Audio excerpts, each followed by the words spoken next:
രാമ ഹരേ രാമ രാമ രാമ ഹരേ ഹരേ രാമ ഹരേ രാമ കൃഷ്ണ ആ, ഹരേ ഹരേ ഹരേ രാമ രാമ രാമ ഹരേ ഹരേ ഹരേ ഹരേ കൃഷ്ണ കൃഷ്ണ ഹരേ ഹരേ ഹരേ രാമ രാമ രാമ ഹരേ ഹരേ ഹരേ കൃഷ്ണ കൃഷ്ണ കൃഷ്ണ ഹരേ ഹരേ ഹരേ രാമ രാമ രാമ ഹരേ ഹരേ ഹരേ ഹരേ കൃഷ്ണ കൃഷ്ണ ഹരേ ഹരേ ഹരേ രാമ രാമ രാമ ഹരേ ഹരേ ഹരേ കൃഷ്ണ കൃഷ്ണ ഹരേ ഹരേ ഹരേ രാമ രാമ രാമ ഹരേ ഹരേ ഹരേ കൃഷ്ണ കൃഷ്ണ ഹരേ ഹരേ ഹരേ രാമ രാമ രാമ ഹരേ ഹരേ ഹരേ കൃഷ്ണ കൃഷ്ണ ഹരേ ഹരേ ഹരേ രാമ രാമ രാമ ഹരേ ഹരേ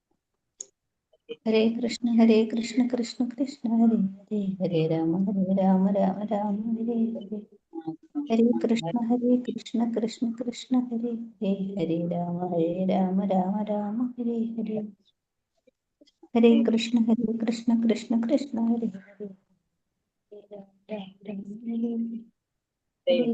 ഹരേ കൃഷ്ണ കൃഷ്ണ ഹരേ ഹരേ രാമ രാമ ഹരേ ഹരേ ഹരേ കൃഷ്ണ കൃഷ്ണ ഹരേ ഹരേ രാമ രാമ രാമ ഹരേ ഹരേ ഹരേ കൃഷ്ണ കൃഷ്ണ ഹരേ ഹരേ ഹരേ രാമ രാമ ഹരേ ഹരേ ഹരേ കൃഷ്ണ കൃഷ്ണ ഹരേ ഹരേ ഹരേ രാമ രാമ ഹരേ ഹരേ ഹരേ കൃഷ്ണ കൃഷ്ണ ഹരേ ഹരേ ഹരേ രാമ ഹരേ രാമ ഹരേ കൃഷ്ണ ഹരേ ഹരേ ഹരേ രാമ ഹരേ ഹരേ ഹരേ കൃഷ്ണ കൃഷ്ണ ഹരേ ഹരേ ഹരേ രാമ രാമ ഹരേ ഹരേ ഹരേ ഹരേ കൃഷ്ണ കൃഷ്ണ ഹരേ കൃഷ്ണ മാധവി ഹരേ ഹരേ കൃഷ്ണ കൃഷ്ണ ഹരേ ഹരേ കൃഷ്ണ കൃഷ്ണ ഓം ഭഗവതേ വാസുദേവായ ഓം നമോ ഭഗവതേ വാസുദേവായ ഓം നമോ ഭഗവതേ വാസുദേവായ ഓം അജ്ഞാനതിമിരസ്യ ജ്ഞാനാഞ്ജനാശലാകയാ ചക്ഷുരുന്മീലിതം യേന തസ്മൈ ശ്രീ ഗുരവേ നമഃ നമോ വിഷ്ണുപാദായ കൃഷ്ണപ്രേഷ്ഠായ ഭൂതലേ ശ്രീമതേ ഭക്തിവേദാന്ത സ്വാമിനിധി നാമിനെ നമസ്തേ സാരസ്വതേ ദേവേ ഗൗരവാണി പ്രചാരിണേ നിർവിശേഷ ശൂന്യവാദി പാശ്ചാത്യ ദേശകാരിണേ ജയ ശ്രീ കൃഷ്ണ ചൈതന്യ പ്രഭു നിത്യാനന്ദ ശ്രീ അദ്വൈത ഗദാധര ശ്രീവാസാദി ഗൗര ഭക്തവൃന്ദ ഹരേ കൃഷ്ണ കൃഷ്ണ കൃഷ്ണ ഹരേ ഹരേ ഹരേ രാമ രാമ രാമ ഹരേ ഹരേ ഹരേ കൃഷ്ണ ശ്രീ ശ്രീ രാധാ ഗോവിന്ദ ടെമ്പിൾ ഇസ്കോൺ മാംഗ്ലൂരിന്റെ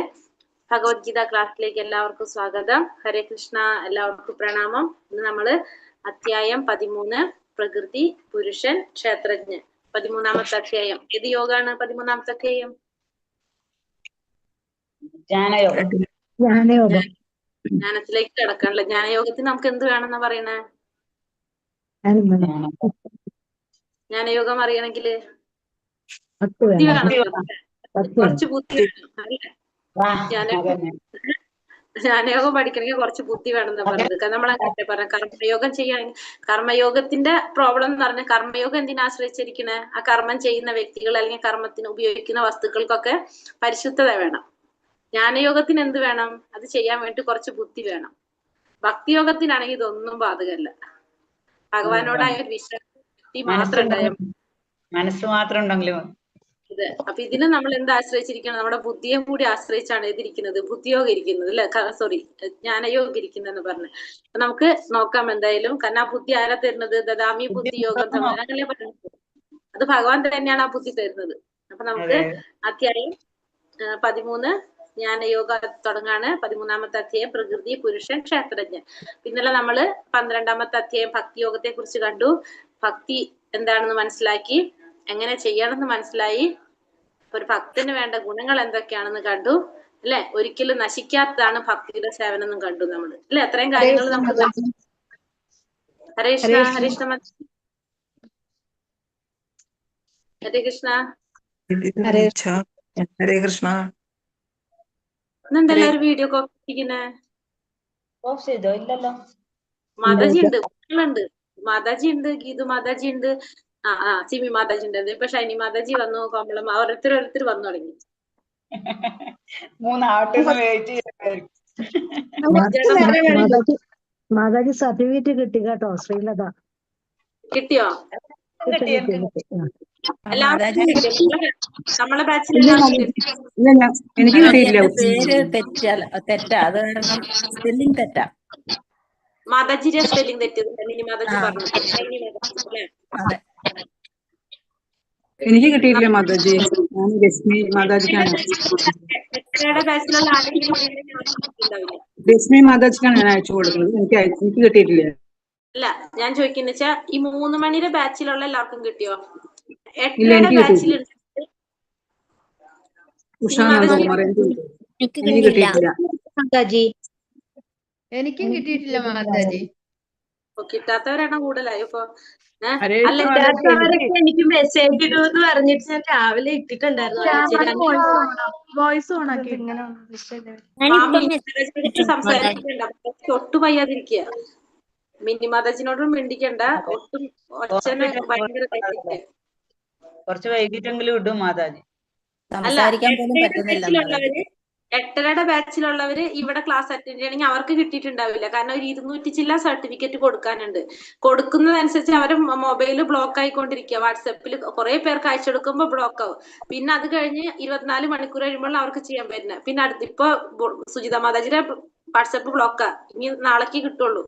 ചെയ്ത് കുറെ വിടുമ്പോ വാട്സപ്പ് ബ്ലോക്ക് ചെയ്യുമല്ലോ. പിന്നെ അഞ്ജന മാതാജി, അങ്ങനെയാണ് അവർ മാറി മാറി ചെയ്തോണ്ടിരിക്കുന്നത്. അപ്പൊ എനിക്ക് തോന്നുന്നു 2-3 ദിവസം പിടിക്കും 8:30 കിട്ടി വരാനായിട്ട്. കാരണം അതിൽ 200 എത്രയോ പേരുണ്ടല്ലോ സർട്ടിഫിക്കറ്റിന് വേണ്ടി, കുറെ പേരുണ്ട്. ഇതിലിപ്പോ ആരെ പേരാ പറഞ്ഞത്? എനിക്ക് കിട്ടിയില്ല ഉഷ. മാതാജി സന്ധ്യ മാതാജി എന്ന് പറഞ്ഞ ആളുണ്ടോ? സന്ധ്യ മാതാജി എന്ന് വെച്ചാൽ എന്താ ഉദ്ദേശിച്ചത് മാതാജി? എന്റെ ഇതിനകത്ത് സന്ധ്യ മാതാജി എന്ന് പറഞ്ഞ് കിടക്കുന്നു. അപ്പൊ ഞാൻ ആരെന്ന് മനസ്സിലായില്ല. പുതിയ സന്ധ്യ മാതാജി എന്തിനാ? മാതാജി ഉണ്ട്. ഞാൻ ഇപ്പൊ ജോയിൻ ചെയ്തതേ ഉള്ളൂ. എനിക്ക് കുറെ ക്ലാസ് മിസ്സായി പോയി. എനിക്ക് കയറാൻ പറ്റിയില്ലായിരുന്നു. ഇന്നലെ തൊട്ടാണ് ഞാൻ വീണ്ടും കയറാൻ തുടങ്ങിയത്. നിങ്ങളൊരു കാര്യം ചെയ്യൂ, സർട്ടിഫിക്കറ്റ് കിട്ടാത്തവരൊക്കെ ഒന്നുകിൽ ഈ ചാറ്റ് ബോക്സിൽ നമ്പർ ഇട്ട് കൊടുക്കുക. അപ്പൊ മാതാജി ഇത് നോട്ട് ചെയ്യും. അതല്ലെങ്കിൽ നിങ്ങൾ മാതാജിക്ക് മെസ്സേജ് ഇട്ട് കൊടുക്കുക. ഞാൻ മെസ്സേജ് ഇട്ടൊന്നും മാതാജി കാണുന്നില്ല. ശോഭ മാതാജിയോ? ഞാൻ എന്റെ ഈ L2-ൽ തന്നെ 2-3 ഇത് നോക്കി തന്നിട്ടില്ല മാതാജി. ഞാൻ ഒന്നിച്ചയച്ചിരുന്നു. അന്ന് എനിക്ക് കയറാൻ പറ്റിയില്ലായിരുന്നു. അപ്പൊ ഞാന് മാതാജി എനിക്ക് വീഡിയോ കോൾ ഇട്ട് തന്നപ്പോ ഞാനത് നോക്കിയിട്ട് ഇട്ടപ്പോ അത് നോക്കി. മിനി മാതാജിക്ക് ഇപ്പൊ ഒരു മെസ്സേജ് ഇട്ട്. ഇപ്പൊ മാതാജി ക്ലാസ്സിൽ ഉണ്ടല്ലോ, അപ്പൊ മാതാജി നോക്ക്. ചിലപ്പോ നമുക്ക് അറിയാണ്ട് പോണത് അത്. അതായിരിക്കും. ഞാൻ ഇന്നലെ ഇട്ടിരുന്നു മെസ്സേജ്. അതെന്താന്നറിയോ, നമ്മളെ മെസ്സേജ് അടിയിലേക്ക് പോകും. കുറെ മെസ്സേജസ് വരുമ്പോ, കാരണം ഇപ്പൊ സർട്ടിഫിക്കറ്റ് അയച്ചു കൊടുക്കല്ലേ, അപ്പൊ ഓട്ടോമാറ്റിക്കലി അവർക്ക് അയച്ചു കൊടുത്തോണ്ടിരിക്കുമ്പോ അവര് മുഴുവനും മുകളിലേക്ക് കയറി വരുമ്പോ നമ്മളെ മെസ്സേജ് താഴ്ത്തിക്ക് കൊണ്ടുപോകും. സംഭവിക്കുമല്ലോ. ഒരു ജസ്റ്റ് ഒന്ന് അല്ലെങ്കിൽ എനിക്ക് തിരക്കാക്കാറില്ല. നോക്കട്ടെ, മാതാജിന്റെ തിരക്ക് കഴിഞ്ഞിട്ട് ഇടട്ടെ. അല്ല, എനിക്ക് കാണില്ല മാതാജി, തിരക്കുന്നുള്ളതല്ല, നമ്മൾ കാണാതെ പോകും. പിന്നെ എന്റെ 2-3 ഇത് നോക്കിയിട്ടില്ല. ഏതോരു ഇതിൽ അന്ന് ഞാൻ പറഞ്ഞില്ല, മാതാജി ടൂറിലായിരുന്നപ്പോ ഞാൻ ഇട്ട് കൊടുത്തതൊന്നും മാതാജി എനിക്ക് നോക്കി തന്നില്ല. അത് കഴിഞ്ഞിട്ട് മേലോട്ട് വന്നതൊക്കെ നോക്കി തന്നു. അപ്പൊ അത് സംഭവിക്കുന്നത് അങ്ങനെയാ. ശോഭ സുരേന്ദ്ര മാതാജിയാണ്. അതെ അതെ. ശോഭ സുരേന്ദ്ര മാതാജി മാതാജിയുടെ ഫുൾ നെയിം? അല്ല, ശോഭ എസ് നായർ. ശോഭ എസ് നായർ അല്ലേ? ഓക്കെ. സന്ധ്യ മാതാജി ആരാ ചോദിച്ചത്? അല്ല മാതാജി, സന്ധ്യ മാതാജി എന്ന് പറഞ്ഞ് ഇതിനകത്ത് ആഡായി കിടക്കണം. എന്നെ ഇതിലോട്ട് ആഡ് ചെയ്ത് എന്നെ ഇട്ടേക്കുന്നു. അപ്പൊ എനിക്ക് പരിചയം ഇല്ലാഞ്ഞിട്ട് ഞാൻ പിന്നെ അതിന് ഹായ് കൊടുത്തില്ല. പരിചയമില്ലാത്തവർക്കൊന്നും ഹായ് കൊടുക്കരുത്. അതാണ്, പരിചയമില്ലാത്ത ആർക്കും കൊടുക്കൂല. അതാണ് ചോദിച്ചിട്ട് ഇങ്ങനെ ആളുണ്ടോ എന്ന് വെച്ചിട്ട് വിളിക്കാന്ന് വെച്ചേ. സന്ധ്യ മാതാജി, മാതാജി രാവിലെ 6:15 ബാച്ചിലായിരിക്കും. അതാണ് സന്ധ്യ മാതാജി മെസ്സേജ് ഇട്ടത്. രാവിലത്തെ ഇപ്പോഴാണ് എനിക്ക് മനസ്സിലായത്, വെറുതെ അല്ല. സന്ധ്യ മാതാജി, ശരി കേട്ടോ. മാതാജി എനിക്ക് സർട്ടിഫിക്കറ്റ് കിട്ടിയിട്ടില്ല. ഞാൻ രശ്മി മാതാജിക്കാണ് ആൻസർ കൊടുക്കുന്നത്. എനിക്കും കിട്ടിയിട്ടില്ല കേട്ടോ സർട്ടിഫിക്കറ്റ്. മാതാജി മിനി മാതാജിക്ക് മെസ്സേജ് ഇട്ടു. സർട്ടിഫിക്കറ്റ് തരുന്നത് മിനി മാതാജിയാ. ഓക്കെ അപ്പൊ ഓക്കെ, ഞാൻ അങ്ങോട്ട് മെസ്സേജ് ഇടാം. മിനി മാതാജിന്റെ നമ്പർ ഉണ്ടല്ലോ അല്ലെ, അതില് ഗ്രൂപ്പിൽ ഇട്ടിട്ടുണ്ട് അല്ലേ? മിനി മാതാജിന്റെ നമ്പർ ഇപ്പൊ ഗ്രൂപ്പ് ഇവിടെ ഇടണോ? ചാറ്റ് ബോക്സിൽ ഇട്ടിരുന്നോ? ഒന്ന് ഇട്ടെന്നാ മതി, എനിക്കറിയില്ല. ഞാൻ മെസ്സേജ് ഇടാം.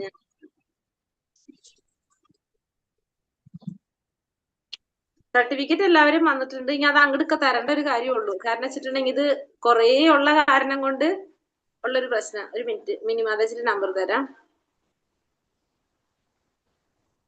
മാതാജി ഒന്ന് ഇടാവോ? അതിനേക്കാൾ എളുപ്പം മാതാജിക്ക് പറ്റുമല്ലോ മാതാജിന്റെ നമ്പർ ഇടാൻ.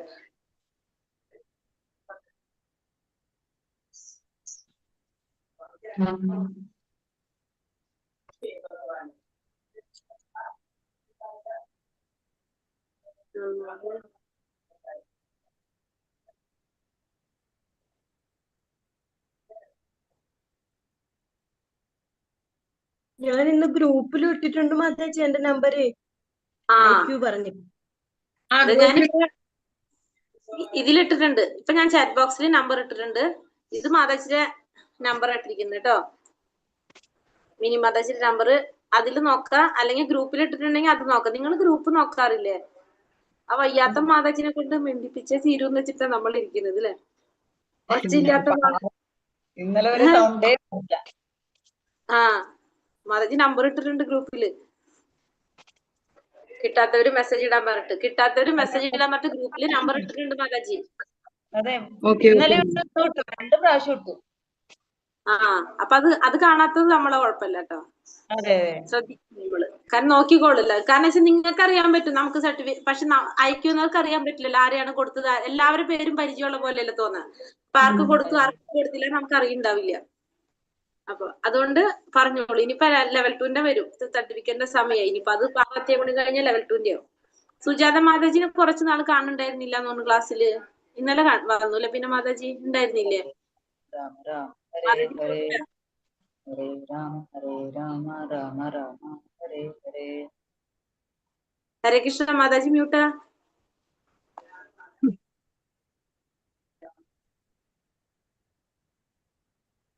ഹരേ കൃഷ്ണ മാതാജി. ഹരേ കൃഷ്ണ, കേൾക്കാമോ മാതാജി? കേൾക്കുന്നുണ്ട്. ഞാൻ സ്ഥിരം ഉണ്ടായിരുന്നു. ഞാൻ വീഡിയോ അതുകൊണ്ട് മനസ്സിലായി. നമ്മളെ മുത്തുലക്ഷ്മി മാതാജി യാത്ര പോയിട്ട് എത്തിയിട്ടില്ല തോന്നുന്നു അല്ലെ? മാതാജി വന്നു തുടങ്ങിയിട്ടില്ലല്ലോ ഇതുവരെ? കണ്ടിട്ടില്ല മാതാജി, എത്തിയിട്ടില്ല. ഹരേ കൃഷ്ണ. അപ്പൊ നമ്മളിന്ന് 13ാമത്തെ അധ്യായത്തിലേക്ക് പോകാം. അധ്യായം 13, പ്രകൃതി, പുരുഷൻ, ക്ഷേത്രജ്ഞൻ.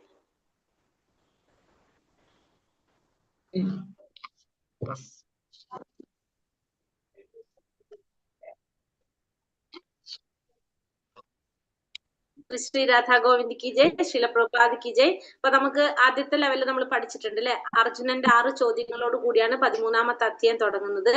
13ാമത്തെ അധ്യായം പ്രകൃതി, പുരുഷൻ, ക്ഷേത്രജ്ഞൻ. അപ്പൊ പ്രകൃതി അർജുനൻ ചോദ്യം. അപ്പൊ അതിൽ 35 ശ്ലോകങ്ങളാണുള്ളത്.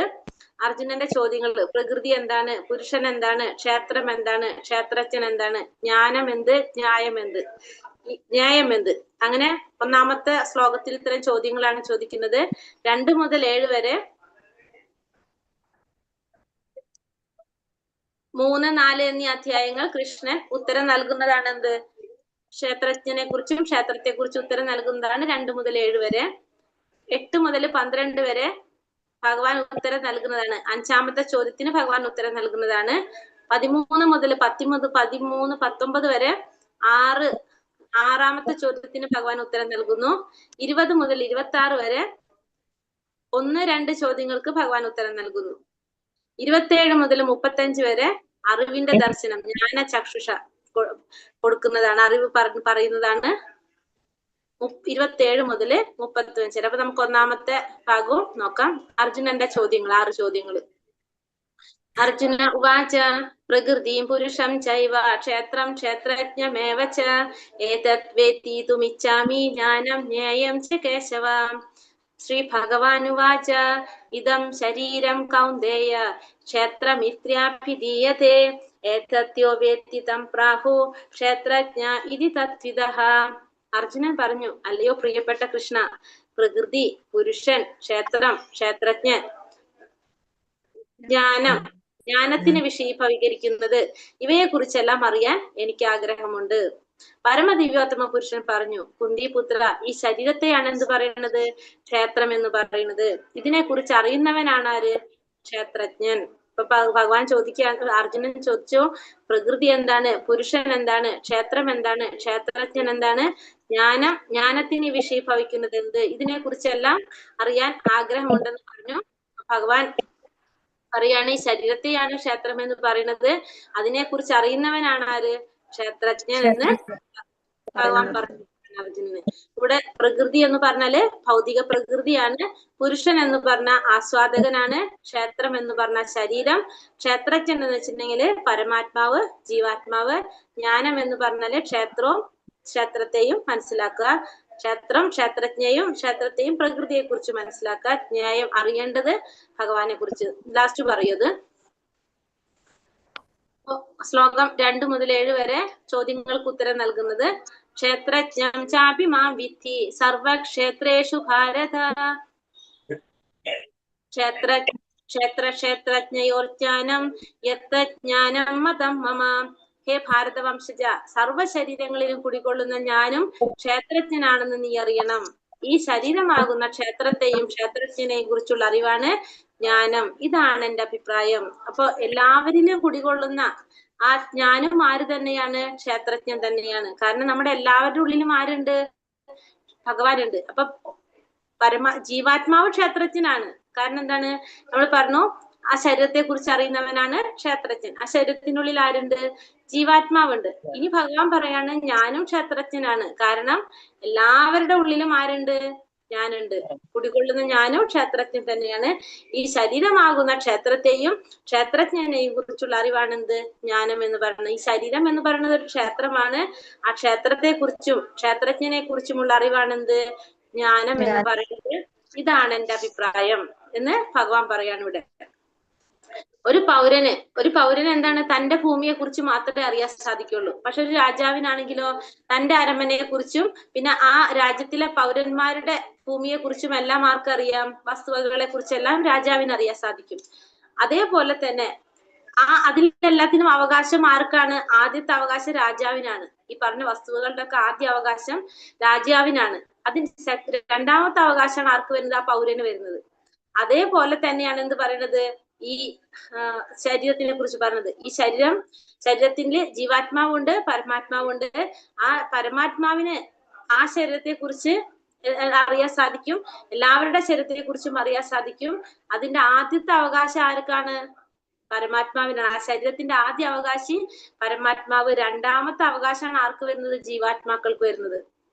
അപ്പൊ ജീവാത്മാക്കൾക്ക് ഈ ശരീരത്തിൽ, നമ്മുടെ ശരീരത്തിൽ നമുക്ക് രണ്ടാമത്തെ അവകാശം വരുന്നുള്ള. ആദ്യത്തെ അവകാശം ആർക്കാണെന്ന് പറയുന്നത്? ഭഗവാനാണ്. അവകാശം ശരീരത്തിന്റെ മാത്രല്ല, ഇന്ദ്രിയങ്ങളുടെ. നമ്മുടെ ഇന്ദ്രിയങ്ങളും ആദ്യത്തെ അവകാശി ആരാണ്? ഇന്ദ്രിയങ്ങളുടെ ഭഗവാനാണ്. നമ്മൾ രണ്ടാമത്തെ അവകാശിയാകുന്നുള്ളൂ. അപ്പൊ എല്ലാതും ശരിക്കും പറഞ്ഞാൽ നമ്മളെന്ന് പറയാൻ നമുക്കൊന്നും ഇല്ല. ഇത് ആരുടെ തന്നെയാണ്? ഒക്കെ ഭഗവാന്റെ തന്നെയാണ്. ജീവാത്മാവും പരമാത്മാവും തമ്മിലുള്ള വ്യത്യാസം പറയാണ്. ജീവാത്മാക്കൾ എന്ന് വെച്ചാൽ എന്താണ്? ജീവസത്തുക്കളാണ് ജീവാത്മാവ്.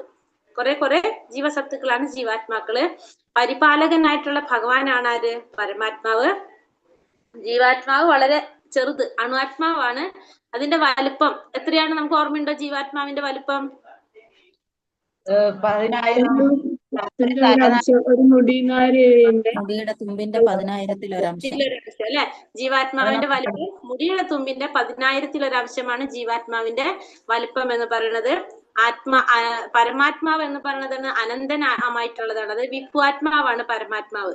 പിന്നെ ജീവാത്മാവ് സ്വന്തം ശരീരത്തെ അറിയുന്നവനാണ് ആര്? ജീവാത്മാവ്. പരമാത്മാവോ എല്ലാവരുടെ ശരീരത്തെ കുറിച്ചും ആർക്കറിയാൻ സാധിക്കും? പരമാത്മാവിന് അറിയാൻ സാധിക്കും. ജീവാത്മാവ് രണ്ടാമത്തെ അവകാശമാണ് ആ ശരീരത്തിനോട് ആർക്കുള്ളൂ? ജീവാത്മാവുള്ളൂ. പക്ഷെ പരമാത്മാവാണെന്ത്? സർവ്വ ശരീരങ്ങളുടെയും അവകാശി ആരാണ്? അധികാരിയാണ് പരമാത്മാവ്. ജീവാത്മാവ് രണ്ടാമത്, ഇന്ദ്രിയങ്ങളെ നിയന്ത്രിക്കുന്ന രണ്ടാമത്തെ നിയന്ത്രകനാണ് ആര്? ജീവാത്മാവ്. പരമാത്മാവാണ് ഇന്ദ്രിയങ്ങളുടെ യഥാർത്ഥ നിയന്താവ്. അതുകൊണ്ട് ഭഗവാനെ നമ്മൾ എന്ത് പറയും? ഋഷികേശൻ എന്ന് കൂടി പറയും. പിന്നെ പിഴ പറ്റാവുന്നതാണ് ആർക്ക്? ജീവാത്മാക്കൾക്ക്. ഒരിക്കലും പിഴ പറ്റില്ല ആർക്ക്? പരമാത്മാവിന്. സ്നേഹമുള്ളൊരു സേവകനാണ് ജീവാത്മാവെങ്കിൽ പരമാത്മാവാണെന്ത്? യജമാനൻ. ആസ്വാദകനാണ് ആര്? പരമാത്മാവ്. ജീവാത്മാക്കൾ അസംഖ്യമുണ്ട്, കുറേ ജീവാത്മാക്കളുണ്ട്. പക്ഷെ പരമാത്മാവ് എങ്ങനെയാണ്? ഓരോ ജീവാത്മാവിലും പരമാത്മാവ് കാണുന്ന എല്ലാ ജീവാത്മാക്കളുടെ പരമാത്മാവും ഒന്ന് തന്നെയാണ്. പക്ഷെ ജീവാത്മാക്കൾ തന്നെ ഓരോരുത്തരിലും വ്യത്യസ്തരായിരിക്കും.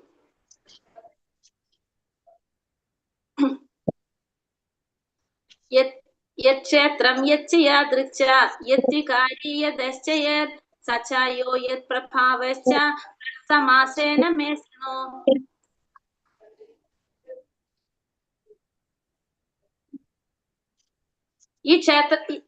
ഈ കർമ്മക്ഷേത്രം, അതിന്റെ ഘടന, അതിന് നേരിടുന്ന മാറ്റങ്ങൾ, അതിന്റെ ഉത്ഭവകാലം, കർമ്മക്ഷേത്രങ്ങളുടെ ജ്ഞാതാവിന്റെ സ്വാധീനത, ഇവയെ കുറിച്ചെല്ലാം ഞാൻ സംക്ഷിപ്തമായി പറഞ്ഞു തരാം. ദയവായി കേൾക്കൂ. ഈ പറയുന്നത് ഈ കർമ്മക്ഷേത്രത്തെ കുറിച്ച്, അതിന്റെ ഘടനയെ കുറിച്ച്, അതിന് നേരിടുന്ന മാറ്റങ്ങള്, അതിന്റെ ഉത്ഭവകാലത്തെ കുറിച്ച്, കർമ്മക്ഷേത്രങ്ങളുടെ ജ്ഞാതാവിനെ കുറിച്ച്, ജ്ഞാതാവിന്റെ സ്വാധീനതയെ കുറിച്ച്, ഇതിനെ കുറിച്ചൊക്കെ ഞാൻ ഇനി പറഞ്ഞു തരാം. കേട്ടുകൊള്ളാനാ പറഞ്ഞ. പിന്നെ ഓരോന്നും പറയാണ് ഭഗവാൻ, വിശദമായിട്ട് പറഞ്ഞു തരാൻ കേൾക്കാൻ പറയാണ് അർജുനനോട്. ഇവിടെ ഭഗവത്ഗീതയിൽ ഭഗവാൻ കൃഷ്ണന്റെ വിവരങ്ങളിൽ നിന്ന് കേട്ട് പഠിക്കുന്നത് കൊണ്ട് നമുക്ക് എല്ലാ അറിവും നേടാൻ സാധിക്കും. അപ്പൊ നമ്മൾ ഭഗവത്ഗീത പഠിച്ചു കഴിഞ്ഞാൽ, ഭഗവാന്റെ ഈ ഉപദേശങ്ങൾ കേട്ട് പഠിച്ചു കഴിഞ്ഞാൽ നമുക്ക് എല്ലാ അറിവും നേടാനായിട്ട് സാധിക്കും. ഒന്ന് മാത്രം നമ്മൾ ഓർക്കണം, എന്താണ്? എല്ലാ ശരീരത്തിലും കുടികൊള്ളുന്ന ജീവാത്മാവും പരമാത്മാവും എങ്ങനെയാണ്? ഒന്നാണെന്ന് തെറ്റിദ്ധരിക്കരുത് എന്ന് പറയാണ്. പരമാത്മാവും ശരീരങ്ങൾ വരുന്ന പരമാത്മാവും ജീവാത്മാവും ഒന്നാണെന്ന് തെറ്റിദ്ധരിക്കരുത്. കാരണം പരമാത്മാവ് എങ്ങനെയാണ്? പ്രബലമായതാണ്, ജീവാത്മാവ് ദുർബലമായതാണ്. പക്ഷെ ഇതിന് രണ്ടിനെയും ഒന്നുപോലെ കരുതാനായിട്ട് പാടില്ല, വ്യക്തിത്വമാണെന്നാണ് പറയുന്നത്. ഋഷിഭിർബഹുധാ ഛന്ദോഭിർവിവിധൈ പൃഥക് ബ്രഹ്മസൂത്രപദൈശ്ചൈവ ഹേതുമത്ഭിർവിനിശ്ചിതൈ. പ്രവർത്തന മേഖലയെയും അതിന്റെ ജ്ഞാതാവിനെയും കുറിച്ചുള്ള ജ്ഞാനം വിവിധ വൈദിക കൃതികളിലൂടെ ഋഷീശ്വരന്മാർ നൽകിയിട്ടുണ്ട്. വിശേഷിച്ച് വേദാന്ത സൂത്രത്തിൽ കാര്യകാരണ സഹിതം ഇത് സമർത്ഥിക്കപ്പെട്ടിരിക്കുന്നു. പ്രവർത്തന മേഖലയെ കുറിച്ച്, അതിന്റെ ജ്ഞാതാവിനെയും കുറിച്ചുള്ള ജ്ഞാനം വിവിധ വൈദിക കൃതികളിലൂടെ ഋഷീശ്വരന്മാര് നൽകിയിട്ടുണ്ടെന്ന് പറയുന്നത്. പ്രവർത്തന മേഖലയെ കുറിച്ചും അതിന്റെ ജ്ഞാതാവ്, അതിനെ കുറിച്ചിട്ടുള്ള ജ്ഞാനം, ആ ജ്ഞാനം കൊടുക്കുന്നതിനെ കുറിച്ചിട്ടുള്ള ജ്ഞാനത്തെ കുറിച്ചും, പ്രവർത്തന മേഖലയും, പിന്നെ നമ്മൾ എന്താണ് പറഞ്ഞത്? പ്രവർത്തന മേഖല, നമ്മൾ പ്രവർത്തിക്കുന്ന ആ മേഖലയെ കുറിച്ചും, അത് നമുക്ക് എന്താണ് ഒരു കാര്യം ചെയ്യണമെങ്കിൽ നമുക്ക് അതിനെ കുറിച്ച് അറിവ് വേണം. ആ അറിവും വൈദിക ഗ്രന്ഥങ്ങളിലൂടെ ഋഷീശ്വരന്മാര് നമുക്ക് നൽകിയിട്ടുണ്ട്. വിശേഷിച്ചും അത് എന്തിലാണ് കൊടുത്തിരിക്കുന്നത്? വേദാന്ത സൂത്രങ്ങളിൽ അത് സമർത്ഥിക്കപ്പെട്ടിട്ടുണ്ട് എന്ന് പറയാണ്. അവിടെ പറയുന്നത് തൈത്തിരീയോപനിഷത്തിലെ ബ്രഹ്മപുച്ഛം എന്ന് പറഞ്ഞ ഇതിൽ പറയുന്നതാണ്. ബ്രഹ്മപുച്ഛം പ്രതിഷ്ഠ, അത് തൈത്തിരീയോപനിഷത്തിൽ പറയുന്നതാണ്, വിവരിക്കുന്നതാണ്. ഇത് വൈദിക സാഹിത്യങ്ങളെ സൂചിപ്പിക്കുന്ന ഛന്ദോഭി എന്ന പദം വൈദിക ശാസ്ത്ര സാഹിത്യങ്ങളെ സൂചിപ്പിക്കുന്നതാണ്. ഇതിന്റെ ഒരു ശാഖയാണ് എന്ത്? യജുർവേദ ശാഖയായിട്ടുള്ള തൈത്തിരീയോപനിഷത്തില് പ്രകൃതി, ജീവാത്മാവ്, പരമപുരുഷൻ എന്നീ വിഷയത്തിനെ കുറിച്ച് പറയുന്നുണ്ട്. ഇവിടെ ബ്രഹ്മപുച്ഛം പ്രതിഷ്ഠ എന്നാണ് തൈത്തിരീയോപനിഷത്തില് ഇതിനെ പറയുന്നത്. അതില് പറയുന്നതാണ് അന്നമയം, പ്രാണമയം, ജ്ഞാനമയം, വിജ്ഞാനമയം, ആനന്ദമയം. അന്നമയം, എന്റെ പ്രോബ്ലം ആണോ? കേൾക്കുന്നില്ല എല്ലാവർക്കും? കേൾക്കുന്നുണ്ട്. ആരുടെയൊക്കെ ഓഡിയോ ഓൺ ആണ്, അതുകൊണ്ടാണ് ക്ലിയർ ആവുന്നില്ല. ശരി, ഓക്കെ. അന്നമയം, പ്രാണമയം, ജ്ഞാനമയം, വിജ്ഞാനമയം, ആനന്ദമയം. ഇതാണ് എന്ത്? പഞ്ചപുച്ഛ പ്രതിഷ്ഠ തൈത്തിരീയോപനിഷത്തില് പറയുന്നത്. ഈ അന്നമയം, ജ്ഞാനമയം, വിജ്ഞാനമയം, പ്രാണമയത്തെ കുറിച്ച്. അന്നമയം ഫസ്റ്റത്തെ പറഞ്ഞത് അന്നമയം, പിന്നെ വന്നിട്ട് പ്രാണമയം, ജ്ഞാനമയം, വിജ്ഞാനമയം, ആനന്ദമയം. എന്താണത് നമുക്ക് നോക്കാം. അന്നമയം എന്ന് വെച്ചിട്ടുണ്ടെങ്കിൽ നമുക്ക് പേര് കേൾക്കുമ്പോൾ നമുക്കറിയില്ല. അന്നം എന്ന് വെച്ചാൽ എന്താണ്? ഭക്ഷണം അല്ലെ. അപ്പൊ അത് ഇവിടെ പറയുന്നത് ഈ തൈത്തിരീയോപനിഷത്തിൽ പറയുന്നത് പഞ്ചകോശങ്ങളെ കുറിച്ചായി പറയുന്നത്. നമ്മുടെ മനുഷ്യ ശരീരത്തില് ആത്മാവിനെയും ആവരണം ചെയ്തിരിക്കുന്ന പഞ്ചകോശങ്ങളുണ്ട്. 5 തലത്തിലാണ് ഇതിരിക്കുന്നത്. 5 തലങ്ങളെ സൂചിപ്പിക്കുന്നതാണ് എന്ത് ഈ പഞ്ചകോശങ്ങൾ എന്ന് പറഞ്ഞ ഈ ബ്രഹ്മപുച്ഛം പ്രതിഷ്ഠ എന്ന് പറയുന്നത്. അതില് അന്നമയം എന്ന് പറഞ്ഞാൽ അത് ഏറ്റവും പുറമെയുള്ള ഭൗതിക ശരീരം. നമ്മളെ ഈ ഭൗതിക ശരീരം അന്നമയം എന്ന് പറയുന്നത് ഏറ്റവും പുറമെയുള്ള ഭൗതിക ശരീരം. ഈ ശരീരം എങ്ങനെയാണ് നമുക്ക് കിട്ടുന്നത്? അന്നം കൊണ്ട് നിർമ്മിക്കുക, നമ്മൾ കഴിക്കുന്ന ഭക്ഷണം കൊണ്ട് നിർമ്മിക്കപ്പെട്ടതും അതിനെ കൊണ്ട് നിലനിൽക്കുന്നതുമാണ് നമ്മുടെ ശരീരം. അതിൽ എന്തൊക്കെയുണ്ട്? മാംസമുണ്ട്, അസ്ഥിയുണ്ട്, രക്തമുണ്ട്, ഞരമ്പുകളുണ്ട് അല്ലെ. ഇതൊക്കെ കൊണ്ടതാണ് എന്ത് നമ്മുടെ ഈ ശരീരം എന്ന് പറയുന്നത്. അതാണ് എന്തില് പറയുന്നത്? അന്നമയം. അന്നമയം എന്ന് വെച്ചാല് അപ്പൊ നമ്മളെ ആ ഭൗതിക ശരീരത്തിനെയാണ് പറയുന്നത്. ഇത് പുറമെയുള്ള ഭൗതിക ശരീരം, നമ്മൾ കഴിക്കുന്ന ഭക്ഷണം കൊണ്ട് നിർമ്മിക്കപ്പെട്ടതും നിലനിൽക്കുന്നതുമായിട്ടുള്ള ശരീരമാണ് ഇത് അന്നമയം എന്ന് പറയുന്നത്. അടുത്തതാണ് പ്രാണമയം. പ്രാണമയം എന്ന് വെച്ചാൽ നമ്മളെ ഊർജത്തെ സൂചിപ്പിക്കുന്ന ജീവവായുവിനെ സൂചിപ്പിക്കുന്നതാണ് എന്ത് പ്രാണമയം എന്ന് പറയുന്നത്. അപ്പൊ നമ്മുടെ ശരീരത്തിൽ ശ്വസനം, രക്തം എന്താ പറയാ, രക്തചക്രമണം എന്ന് പറയില്ല നമ്മള്. രക്തചക്രമണം എന്ന് വെച്ചാൽ നമ്മള് രക്തം ഒഴുകുന്നത് അല്ലെ, ശ്വസിക്കുന്നത്. പിന്നെ അതുപോലെ തന്നെ പ്രവർത്തനങ്ങൾ, നമ്മുടെ പ്രവർത്തികളൊക്കെ എന്തിൽ വരുന്നതാണ്? ഈ പ്രാണമയത്തിൽ വരുന്നതാണ്. അതായത് ഈ ഭൗതിക ശരീരത്തിന് ജീവൻ നൽകുന്നതാണ് എന്ത് പ്രാണമയം എന്ന് പറഞ്ഞാല്. അപ്പൊ ആ ശരീരത്തിനകത്തെ ഊർജപ്രവാഹം എന്ന് പറയാം നമുക്ക്. ആ ശരീരത്തില് ജീവൻ നൽകുന്നത് പ്രാണമയം എന്ന് പറയാം. അതാണ് രണ്ടാമത്തെ പറയുന്നത് പ്രാണമയം. അപ്പൊ നമുക്ക് ദേഷ്യം വരുമ്പോ എന്താണ്? നമ്മളെ ശ്വാസം ഭയങ്കര വേഗത്തില് വരും. ശാന്തമായിട്ടിരിക്കുമ്പോഴോ സാവധാനത്തിലായിരിക്കും നമ്മൾ ശ്വാസം വിടുന്നത്. ഇതൊക്കെ എന്തിന്റെ ഭാഗമാണെന്ന് പറയാം? നമുക്ക് പ്രാണമയത്തിന്റെ ഭാഗമാണെന്ന് പറയാം. മൂന്നാമത്തതാണ് എന്ത് വരുന്നത്? മൂന്നാമത്തത് പിന്നെ ജ്ഞാനമയം. ജ്ഞാനമയം എന്ന് വെച്ചാൽ എന്താണ്? മൂന്നാമത്തെ ജ്ഞാനമയം എന്ന് വെച്ചിട്ടുണ്ടെങ്കിൽ നമ്മുടെ ചിന്തകള്, വികാരങ്ങള്, ആഗ്രഹങ്ങള്, ഇതൊക്കെ ഏതിലാ പറയണത്? ജ്ഞാനമയത്തിൽ പറഞ്ഞാണ്. നമ്മുടെ ചിന്തകൾ അടങ്ങുന്ന മനസ്സിന്റെ തലവും ശരീര തെറ്റുകളും.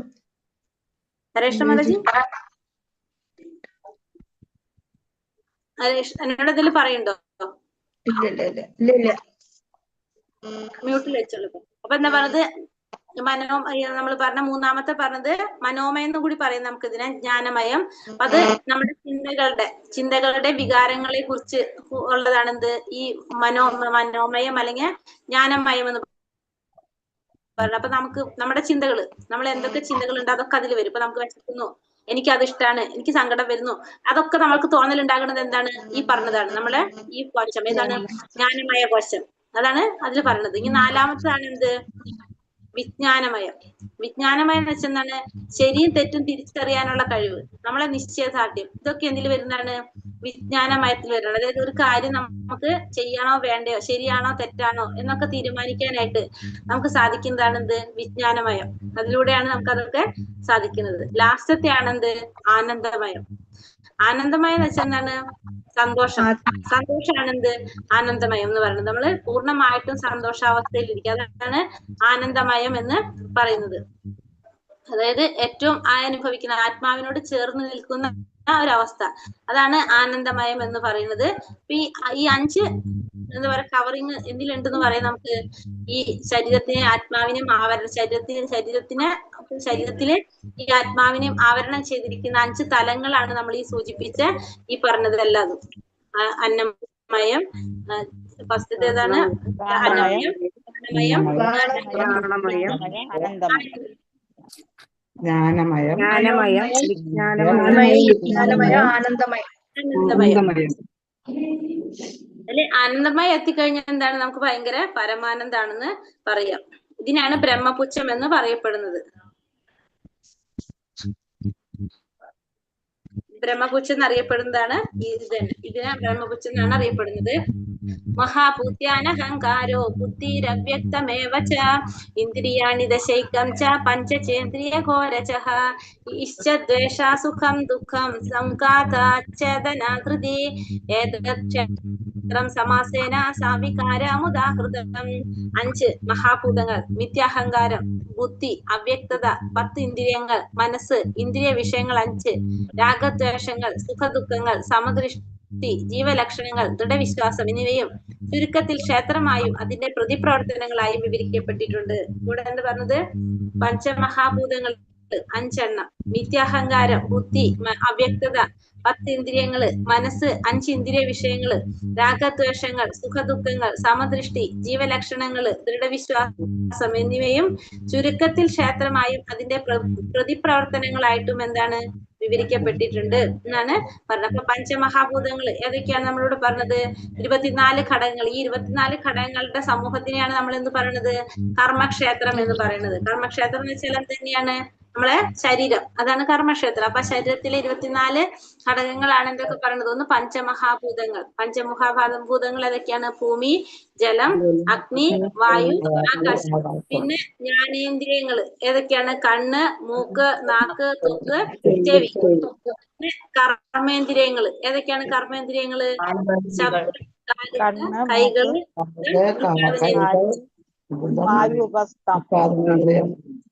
ഇനി ഇന്ദ്രിയ വിഷയങ്ങള് ഗന്ധം, രസം, രൂപം, സ്പർശം, ശബ്ദം. പിന്നെ ഏതാ പറഞ്ഞത്? നമ്മള് ബാക്കിയുള്ളത് ഭൂമി, ജലം, അഗ്നി, വായു, ആകാശം, മനസ്സ്, ബുദ്ധി, മിഥ്യാഹങ്കാരം, ഭൗതിക പ്രകൃതിയുടെ ത്രിഗുണങ്ങൾ. അപ്പൊ മനസ്സ്, ബുദ്ധി, മിഥ്യാഹങ്കാരം, ഭൗതിക പ്രകൃതിയുടെ ത്രിഗുണങ്ങൾ. അപ്പൊ 24 എണ്ണയിലെ പഞ്ചമഹാഭൂതങ്ങള്, ജ്ഞാനേന്ദ്രിയങ്ങള്, കർമ്മേന്ദ്രിയങ്ങള്, ഇന്ദ്രിയ വിഷയങ്ങള്, മനസ്സ്, ബുദ്ധി, മിഥ്യാഹങ്കാരം, ഭൗതിക പ്രകൃതിയുടെ ത്രിഗുണങ്ങൾ. ഈ 24 ഘടകങ്ങളും അടങ്ങിയതാണ് എന്ത്? ഈ ക്ഷേത്രം അല്ലെങ്കിൽ ശരീരം എന്ന് പറയുന്നത്. കൃഷ്ണൻ ഇനി ഉത്തരം നൽകുന്നതാണ്. അമാനിത്തമതം പിത്തോ അഹിംസ ശാന്തിരാർജവം ആചാര്യോപാസനം ശൗചം സ്ഥൈര്യമാത്മാവിനിഗ്രഹഃ ഇന്ദ്രിയാർത്ഥേഷു വൈരാഗ്യം അനഹങ്കാര ഏവ ച ജന്മമൃത്യുജരാവ്യാധി ദുഃഖദോഷാനുദർശനം അസക്തിരഭിനിഷ്കങ്ക പുത്രധാരാഗൃഹാദിഷു നിത്യം ച സമചിത്തത്വം ഇഷ്ടാനിഷ്ടോപപത്തിഷു മയി ചാനന്യയോഗേന ഭക്തിരവ്യാഭിചാരിണി വിവിക്താ ദേശസേവിത്വം നരതീർജന സംസതി അധ്യാത്മജ്ഞാന നിത്യത്വം തത്വജ്ഞാനാർത്ഥദർശനം ഏതജ്ഞാനമിതി പ്രോക്തം അജ്ഞാനം യഥതോന്യത. വിനയം, ഗർവില്ലായ്മ, അഹിംസ, ക്ഷമ, ലാളിത്യം, ഒരു യഥാർത്ഥ ആത്മീയ ഗുരുവിനെ സ്വീകരിക്കൽ, ശുചിത്വം, ധൈര്യം, ആത്മസംയമനം, ഇന്ദ്രിയ വിഷയങ്ങളിൽ അനാസക്തി, മിഥ്യാഹങ്കാരമില്ലായ്മ, ജനന മരണങ്ങൾ, വാർദ്ധക്യം, രോഗം എന്നീ പരിണാമങ്ങളുടെ ദുഃഖാത്മകതയെ കുറിച്ചുള്ള ബോധം, വൈരാഗ്യം, മക്കൾ, ഭാര്യ, ഗൃഹം മുതലായവയിൽ നിന്നുള്ള മുക്തി, സുഖദുഃഖങ്ങളിൽ അക്ഷോഭ്യത, എന്നിൽ സ്ഥിരവും നിഷ്കളങ്കവുമായ ഭക്തി, ഏകാന്തമായ സ്ഥലത്ത് ജീവിക്കാനുള്ള ആഗ്രഹം, ആൾക്കൂട്ടത്തിൽ നിന്ന് വേറിട്ടു നിൽക്കൽ, ആത്മസാക്ഷാത്കാരത്തിന്റെ പ്രാധാന്യമറിയൽ, തത്വചിന്തയിലൂടെ നിരപേക്ഷ തത്വത്തെ കുറിച്ച് അന്വേഷിക്കൽ എന്നിവയെല്ലാം ജ്ഞാനമാണെന്നും ഇവയല്ലാതെ ഉള്ളതെല്ലാം അജ്ഞാനമാണെന്നും ഞാൻ പ്രഖ്യാപിക്കുന്നു. അപ്പൊ ജ്ഞാനം എന്ന് പറഞ്ഞ എന്തൊക്കെയാണ് പറയുന്നത് ഇവിടെ? വിനയം. ഫസ്റ്റത്തെ പറഞ്ഞതാണ് വിനയം. വിനയം എന്ന് വെച്ചിട്ടുണ്ടെങ്കിൽ മറ്റുള്ളവര് തന്നെ ബഹുമാനിക്കണമെന്ന മോഹമില്ലാതിരിക്കുക, അതാണ് വിനയം. ഗർവില്ലായ്മ, ഈ ശരീരം അല്ല താനെന്ന് ബോധ്യപ്പെട്ട് പൂർണ്ണജ്ഞാനിയായ ഒരാൾക്ക് മാനാപമാനങ്ങൾ പ്രശ്നമാകില്ല. നമുക്ക് എന്തുണ്ടാവാൻ പാടില്ല? ഗർവ് ഉണ്ടാവാൻ പാടില്ല. നമ്മളേതായിട്ട് ഒന്നുമില്ല, ഈ ശരീരം എന്തല്ല, ശരീരമല്ല താൻ എന്ന് മനസ്സിലാക്കി കഴിഞ്ഞാൽ നമുക്ക് മാനാപമാനങ്ങളുടെ പ്രശ്നങ്ങളൊന്നും ഉണ്ടാവില്ല. അഹിംസ, ആധ്യാത്മിക ബോധത്തിലേക്ക് ഉയർത്താൻ ശ്രമിക്കാത്തവർ ഹിംസാനിരതരെന്ന് തന്നെ പറയാം. അപ്പൊ അഹിംസ. പിന്നെ ക്ഷമ. ക്ഷമ വെച്ചിട്ടുണ്ടെങ്കിൽ മറ്റുള്ളവർ തന്നെ പുച്ഛിക്കുന്നതും അപമാനിക്കുന്നതും എല്ലാം പൊറുക്കാൻ സാധിക്കാം. എന്ത് മാതാജി? കേട്ടില്ല? കേൾക്കുന്നില്ല. ഇപ്പോഴോ? കേൾക്കുന്നുണ്ട്.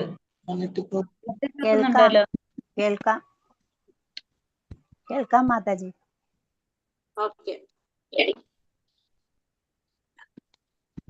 അഹിംസ. അഹിംസ ജനങ്ങളെ ആധ്യാത്മിക ബോധത്തിലേക്ക് ഉയർത്താൻ ഹിംസാനിരതരാണെന്ന് നമുക്ക് പറയാൻ സാധിക്കും. ക്ഷമ, നമുക്ക് എന്ത് വേണം? ക്ഷമ വേണം. നമ്മളൊരാൾ അഭിമാനിച്ചാലും പുച്ഛിച്ചാലും നമ്മളത് പൊറുക്കാനായിട്ട് നമുക്ക് ശീലിക്കണം. ലാളിത്യം, ശത്രുവിനോടും നമുക്ക് എന്ത് വേണം? ആർജവത്തോടെ തുറന്നു പറയാനുള്ള ഒരു കഴിവ് നമുക്ക് ഉണ്ടായിരിക്കണം. എല്ലാവരോടും നമ്മൾ ശത്രുവിനോട് പോലും നമ്മൾ എന്ത് വേണം? ആർജവത്തോടെ തുറന്നു പറയാനുള്ള ഒരു കഴിവ്, അതാണ് ലാളിത്യം. പിന്നെന്താണ്? ഒരു യഥാർത്ഥ ആത്മീയ ഗുരുവിനെ സമീപിക്കുക. നമുക്ക് ഒഴിച്ചുകൂടാൻ പറ്റാത്തൊരു കാര്യമാണ് എന്ത്? ഒരു ആചാര്യനെ, ഒരു ആത്മീയ ഗുരുവിനെ സമീപിക്കുക എന്നുള്ളത്. അങ്ങനെ ഭക്തിയിൽ ഏറ്റവും ഫസ്റ്റ് ചെയ്യേണ്ടത് എന്താണ്? ഗുരുവിനെ സ്വീകരിക്കുക എന്നുള്ളതാണ്, ഗുരുവിനെ ആശ്രയിക്കുക എന്നുള്ളതാണ്. അത് ഒഴിച്ചുകൂടാൻ പറ്റാത്തതാണ്. ശൗചം, ശുചിത്വം, കുളി, ബാഹ്യമായിട്ടും ആന്തരികമായിട്ടും നമ്മൾ എന്ത് വേണം? ശുചിത്വം ഉണ്ടാവണം. സ്ഥിരത എന്ന് വെച്ചിട്ടുണ്ടെങ്കിൽ ദൃഢനിശ്ചയം, ആധ്യാത്മിക ജീവിതത്തിൽ മുന്നേറാനുള്ള ദൃഢനിശ്ചയം നമുക്ക് ഉണ്ടാവാം. ആത്മസംയമനം പാലിക്കുക. ആധ്യാത്മിക പുരോഗതിക്ക് ദോഷമായ കാര്യങ്ങൾ നമ്മൾ എന്ത് ചെയ്യുക? അതിനെ അംഗീകരിക്കാതിരിക്കുക, നമ്മൾ അതിന്റെ പിന്നാലെ പോകാതിരിക്കുക. പിന്നെ വന്നിട്ട് ഇന്ദ്രിയ വിഷയങ്ങളിൽ അനാസക്തി, ആവശ്യമില്ലാത്ത വാശിക്ക് പോകാതെ ആത്മീയ ജീവിതത്തിൽ മുന്നേറുന്നതിനുള്ള കർത്തവ്യങ്ങൾ അനുഷ്ഠിക്കുന്നതിന് ഉതകുന്ന വിധത്തിൽ നമ്മൾ എന്ത് ചെയ്യണം? നമ്മുടെ ശരീരത്തെ സജ്ജമാക്കി സൂക്ഷിക്കുന്നതിന് വേണ്ടി മാത്രം നമ്മൾ ഉപയോഗിക്കുക. അതായത് ഇന്ദ്രിയ വിഷയങ്ങളിൽ നമുക്ക് ആസക്തി ഉണ്ടാവാതിരിക്കുക. നിത്യഹങ്കാരമില്ലായ്മ, ഞാൻ ശരീരമോ മനസ്സോ ആണെന്ന് നിരസിക്കുക. നമ്മൾ ആരാണ്? ഭഗവാന്റെ സേവകരാണെന്ന് അംഗീകരിക്കുക. പിന്നെ ജനന മരണ വാർത്ത, ജന്മ വൃത്തി ജരാവ്യാധി, അതിൽ നിന്നുള്ള ബോധം.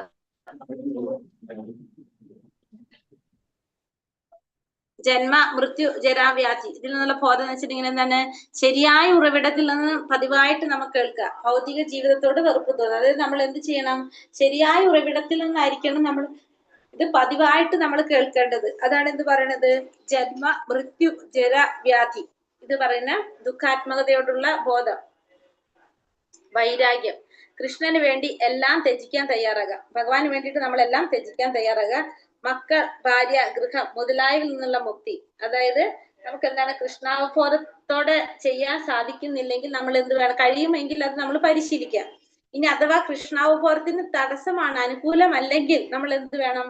നമ്മളത് ത്യജിക്കുക, നമ്മളത് മൈൻഡ് ചെയ്യാതിരിക്കുക. അവർ ഉപേക്ഷിക്കാനല്ല പറയുന്നത്, നമ്മളത് അവരെ അത് കൺസിഡർ ചെയ്യാതെ നമ്മൾ മുന്നിലേക്ക് പോകാം. അങ്ങനത്തെ കാര്യങ്ങളിൽ സുഖ ദുഃഖങ്ങളിൽ അക്ഷോഭ്യത, ഭൗതിക നേട്ടത്തിലോ നഷ്ടത്തിലോ ആഹ്ലാദിക്കുകയോ വിഷമിക്കുകയോ ചെയ്യരുത്. ഭൗതികമായിട്ടുള്ള നേട്ടങ്ങൾ അല്ലെങ്കിൽ നഷ്ടത്തിലോ ആഹ്ലാദിക്കുകയോ വിഷമിക്കുകയോ ചെയ്യരുത്. അഭേദ്യമായ ഭക്തി നിർവഹണം ചെയ്ത്, അതായത് സുഖ ദുഃഖങ്ങളിൽ അക്ഷോഭ്യം എന്ന് വെച്ചിട്ടുണ്ടെങ്കിൽ നമുക്ക് സുഖം ഉണ്ടായാലും ദുഃഖം ഉണ്ടായാലും നമ്മൾ അധികം ദുഃഖിക്കാനും പാടില്ല, സുഖിക്കാനും പാടില്ല, സന്തോഷിക്കാനും പാടില്ല. പിന്നെ ഭഗവാനെ സ്ഥിരവും നിഷ്കളങ്കവുമായ ഭക്തി, നവവിധ ഭക്തിയിൽ ഏർപ്പെടുക. അതാണ് ഭഗവാനില് സ്ഥിരവും നിഷ്കളങ്കവുമായ ഭക്തി എന്ന് പറഞ്ഞാല് നവവിധ ഭക്തിയിൽ ഏർപ്പെടാം. അതാണ് ഈ അനന്യ ഭക്തി, നമ്മൾ 9ാമത്തെ അധ്യായത്തിൽ പറഞ്ഞതിൽ അനന്യ ഭക്തി. ഇതാണ് എന്ത്? ഇത്രയും കാര്യങ്ങൾ ഇനിയുണ്ട്. അതെ, ഏകാന്തമായ സ്ഥലത്ത് ജീവിക്കാനുള്ള ആഗ്രഹം, ഭൗതികവാദികളുമായി ഇടപഴകാൻ ആഗ്രഹിക്കില്ല, ഭക്തന്മാരുടെ കൂട്ടായ്മയിൽ ജീവിക്കുക. അപ്പൊ ഏകാന്ത സ്ഥലത്ത് ജീവിക്കാനുള്ള ആഗ്രഹം വെച്ചാൽ ഭൗതികവാദികളായിട്ട് ഇടപഴകാതെ ഏകാന്ത സ്ഥലത്ത് ജീവിക്കാനായിട്ട് സാധിക്കുക. ആൾക്കൂട്ടത്തിൽ നിന്ന് വേറിട്ട് നിൽക്കുക.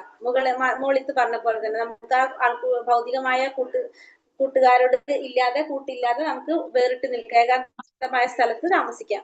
ആത്മസാക്ഷാത്കാരത്തിന്റെ പ്രാധാന്യത്തെ കുറിച്ച് അറിയാം. വ്യർത്ഥ വിനോദങ്ങൾ, സിനിമാ പ്രദർശനങ്ങൾ, സാമൂഹ്യ ഘോഷങ്ങൾ, സമയം പാഴാക്കുന്നത്, ഈ തരത്തിൽ നമ്മൾ സമയം പാഴാക്കുന്നത് ഒഴിവാക്കുക. തത്വചിന്തയിലൂടെ നിരപേക്ഷ തത്വത്തെ കുറിച്ച് അന്വേഷിക്കുക. ഉപയോഗശൂന്യമായ ഗവേഷണങ്ങളും തത്വശാസ്ത്ര വിഷയങ്ങളെല്ലാം നിരസിക്കുക. ഇത്രയും കാര്യങ്ങൾ ഈ പറഞ്ഞതെല്ലാം എന്താണ്?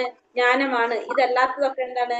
അജ്ഞാനമാണെന്നാണ് ഭഗവാൻ പറയുന്നത്. അപ്പൊ ഈ പറഞ്ഞ കാര്യങ്ങളെല്ലാം ജ്ഞാനത്തില്, അറിവില് പെടുന്നതാണ്, ജ്ഞാനത്തിൽ പെടുന്നതാണ്. ഇതല്ലാത്തതെല്ലാം എന്താണ്? അജ്ഞാനമാണെന്ന് ഭഗവാൻ പറയുന്നു.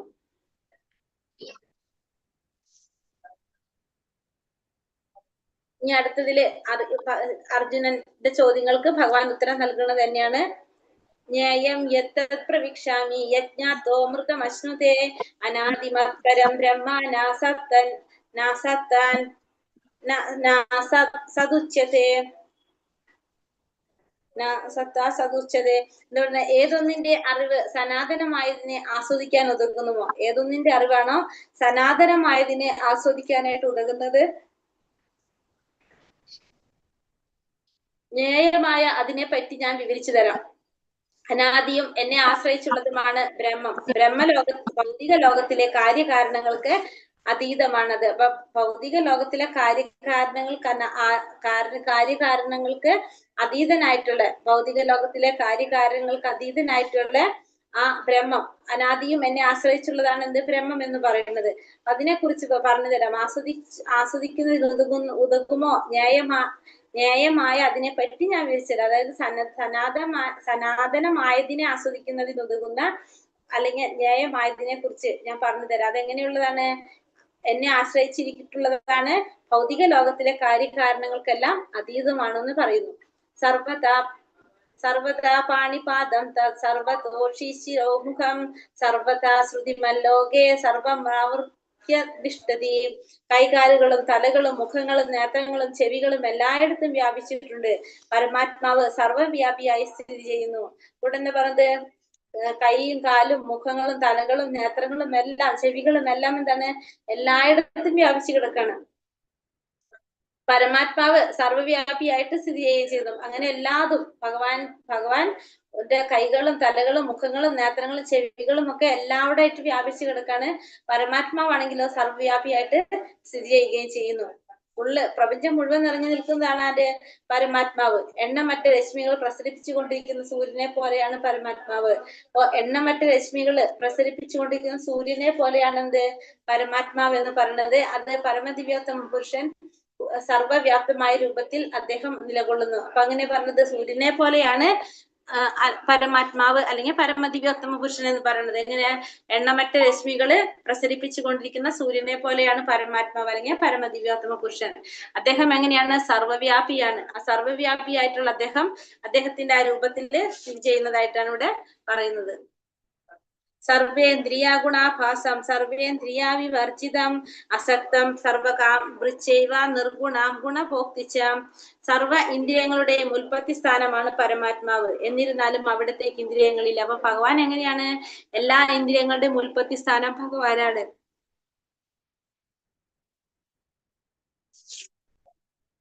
പക്ഷെ ഭഗവാൻ എന്തില്ല? ഇന്ദ്രിയങ്ങളില്ല. സകല ജീവജാലങ്ങളെയും നിലനിർത്തി പോരെങ്കിലും അനാസക്തനാണ് ഭഗവാൻ. ത്രിഗുണങ്ങൾക്ക് അതീതനാണ് ഭഗവാൻ.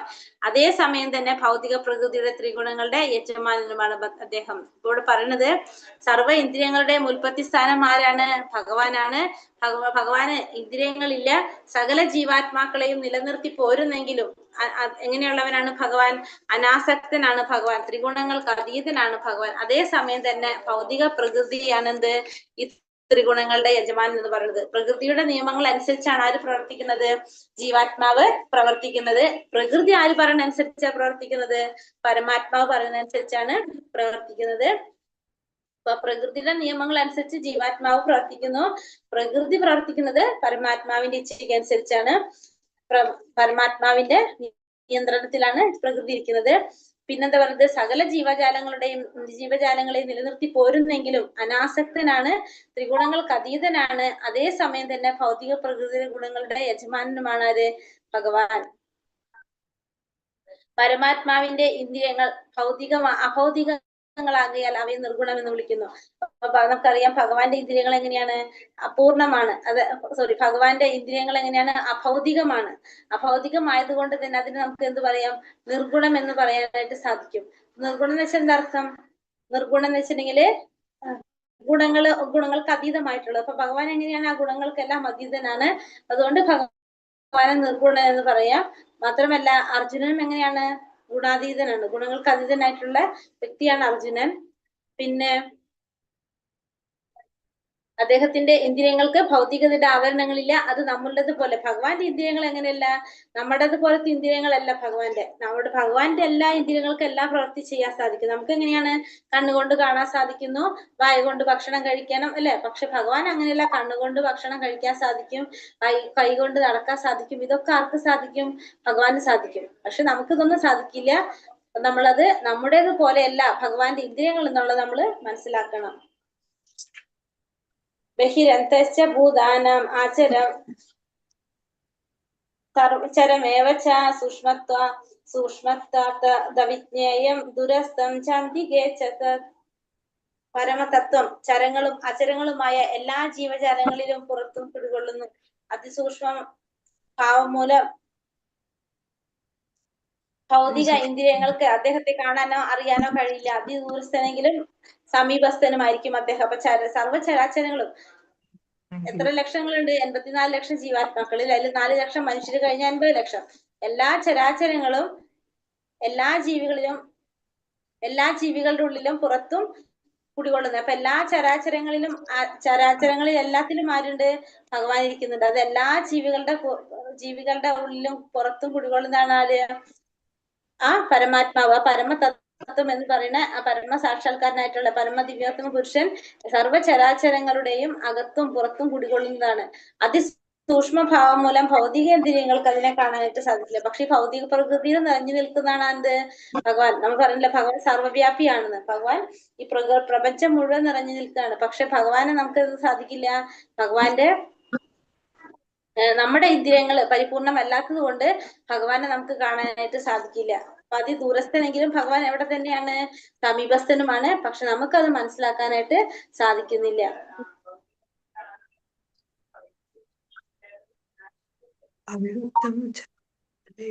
കൃഷ്ണാവബോധ പരിശീലനത്തിൽ ഇന്ദ്രിയ മനസ്സുകളെ പവിത്രീകരിച്ച് ഭക്തിയുത സേവനത്തിൽ ഏർപ്പെടുന്നവർക്ക് മാത്രം ഭഗവത് ദർശനം സാധ്യമാകുന്നു. അപ്പൊ കൃഷ്ണാവബോധത്തിലൂടെ പിന്നെ അതുപോലെ തന്നെ നിരന്തരം ഭഗവത് ദർശനം ചെയ്യുന്ന വ്യക്തി, അതായത് അമ്പലത്തിൽ പോകുന്നു, നാമം ജപിക്കുന്നു, പിന്നെ ഭാഗവതം കേൾക്കുന്നു, അങ്ങനെ ചെയ്യുന്ന വ്യക്തിക്ക് ഭഗവത് ദർശനം സാധ്യമാക്കാനായിട്ട് സാധിക്കും. അതായത് ഭഗവാന്റെ നിർദ്ദേശങ്ങൾ അനുസരിക്കുന്നവർക്കാണ് എന്ത് കിട്ടുന്നത്? ഭഗവാന്റെ ദർശനം കിട്ടുന്നത്. അല്ലെ ഭക്തന്മാർക്ക്. അവിഭക്തം ച ഭൂതേഷു വിഭക്ത്യാമ്യോ ചേതസാം ഭൂതർഭർത്തു ച തദജ്ഞേയം ഗ്രസിഷ്ണു പ്രഭവിഷ്ണു ച. ഓരോ ജീവിയിലും വെവ്വേറെ കാണപ്പെടുന്നെങ്കിലും പരമാത്മാവ് അവിഭാജ്യനാണ്, ഏകനായി സ്ഥിതി ചെയ്യുന്നു. ഭൂതജാലത്തെ നിലനിൽപ്പിനോടൊപ്പം സഹകരിക്കുകയും സൃഷ്ടിക്കുകയും ചെയ്യുന്നത് അദ്ദേഹമാണെന്ന് മനസ്സിലാക്കണം. അപ്പൊ ഓരോ ജീവിയിലും എന്താണ്? വെവ്വേറെ കാണപ്പെടുന്നെങ്കിലും പരമാത്മാവ് അവിഭാജ്യനാണ്. അതേപോലെ തന്നെ ഏകനായിട്ട് സ്ഥിതി ചെയ്യുന്നതാണ്. ഭൂതജാലത്തിൽ നിലനിൽക്കുന്നതോടൊപ്പം സംഹരിക്കുകയും പ്രകൃതിയെ സംഹരിക്കുകയും സൃഷ്ടിക്കുകയും ചെയ്യുന്നത് അദ്ദേഹമാണ്. ഇപ്പോൾ പറഞ്ഞ ഓരോ ജീവാത്മാക്കളും എങ്ങനെയാണ് പറഞ്ഞത്? ഓരോ ജീവിയിലും വെവ്വേറെ കാണപ്പെടുന്നെങ്കിലും പരമാത്മാവ് എങ്ങനെയാണ്? എല്ലാത്തിലും ഒരേപോലെയാണ്, അവിഭാജ്യമാണ്, ഏകനായിട്ടാണ് സ്ഥിതി ചെയ്യുന്നത്. അപ്പൊ നമ്മുടെ ഉള്ളില് പരമാത്മാവ് ഒറ്റയ്ക്കാണ് ഇരിക്കുന്നത്. ഭൂതജാലത്തിൽ നിലനിൽക്കുന്നതോടൊപ്പം സംഹരിക്കുകയും സൃഷ്ടിക്കുകയും ചെയ്യുന്നതും അദ്ദേഹമാണ്. അപ്പൊ നമ്മൾ എല്ലാ സൃഷ്ടി സംഹാരങ്ങളും നടത്തുന്നതും എല്ലാം ആര് തന്നെയാണ്? ഭഗവാൻ തന്നെയാണ്. ഉച്ചസ്ഥനാവുമ്പോൾ സൂര്യൻ നമ്മുടെ തലയ്ക്ക് മുകളിലാണെന്ന് പറയാറുണ്ട്. അപ്പൊ നമ്മള് ഉച്ചസ്ഥനാവുമ്പോൾ സൂര്യൻ നമ്മുടെ തലയ്ക്ക് മുകളിലാണെന്ന് പറയും. അത് തന്നെ നമ്മൾ കുറെ അങ്ങോട്ട് നടന്ന് പോയി കഴിഞ്ഞ് നോക്കിയാലും നമുക്ക് ഇവിടെ തന്നെ കാണാം, സൂര്യൻ നമ്മൾക്ക് തലയ്ക്ക് മുകളിൽ തന്നെ കാണാനായിട്ട് സാധിക്കും. അതാണ് നമുക്ക് എല്ലാവർക്കും മനസ്സിലാക്കുന്നത്. സമഗ്രയോടെ ഇരിക്കെ തന്നെ ശകലിതമായി തോന്നുന്നതിനെ വൈദിക സാഹിത്യം ഉദാഹരണമായി എടുത്തു കാട്ടാറുണ്ട്. ഓരോ സ്ഥലത്തും സൂര്യൻ അനേകം പേർക്ക് പ്രത്യക്ഷീഭവിക്കുന്നത് പോലെ ഒരു വിഷ്ണു തന്റെ വൈഭവത്താൽ പലയിടത്തും അസംഖ്യ പേർക്ക് പ്രത്യക്ഷനാകുന്നു. അപ്പൊ ഉച്ചസ്ഥനാകുമ്പോ സൂര്യൻ നമ്മുടെ തലയ്ക്ക് മുകളിലായിരിക്കും. ഇപ്പൊ നമ്മൾ കുറേ ദൂരം ചെന്നിട്ട് നോക്കിയാലും നമുക്ക് എവിടെ കാണാൻ പറ്റും? സൂര്യനെ തലയ്ക്ക് മുകളിൽ തന്നെ കാണാനായിട്ട് നമുക്ക് സാധിക്കും. അപ്പൊ എന്താണ്? എല്ലാവരും സൂര്യൻ ഉണ്ട് നമ്മൾ പറയും. അതേപോലെ തന്നെ പറയുന്നത് സൂര്യൻ ഓരോ സ്ഥലത്തും അനേകം പേർക്ക് പ്രത്യക്ഷീഭവിക്കുന്നു. അതുപോലെ സൂര്യൻ തന്റെ വൈഭവത്താല് എല്ലായിടത്തും എന്താണ്? പ്രത്യക്ഷനാവുകയും ചെയ്യുന്നത് ആര് തന്നെയാണ്? സൂര്യൻ തന്നെയാണ് എല്ലായിടത്തും പ്രത്യക്ഷീഭവിക്കുന്നത്. അപ്പൊ അതേപോലെ തന്നെയാണ് ആരുടെ? ഭഗവാൻ എന്ന് പറയാണ്. അപ്പൊ ഭഗവാനും അങ്ങനെയാണെന്നാണ് ജഗദീശ് സർവേശ്വരൻ ഭഗവാൻ. ആ ഭഗവാനും എന്ത് സാധിക്കും? എല്ലാവരുടെ അടുത്തും ഭഗവാനും ഇതേപോലെ തന്നെ പ്രത്യക്ഷീഭവിക്കാൻ സാധിക്കും. പക്ഷെ എന്താണ്? നമുക്ക് കാണാൻ സാധിക്കില്ല. ഈ പ്രപഞ്ചം മുഴുവൻ ഭഗവാൻ നിറഞ്ഞു നിൽക്കുകയാണ്, പക്ഷെ നമുക്ക് കാണാനായിട്ട് സാധിക്കുന്നില്ല. എന്തുകൊണ്ടാണ്? നമ്മുടെ ഇന്ദ്രിയങ്ങള് പരിപൂർണമല്ലാത്തത് കൊണ്ട്.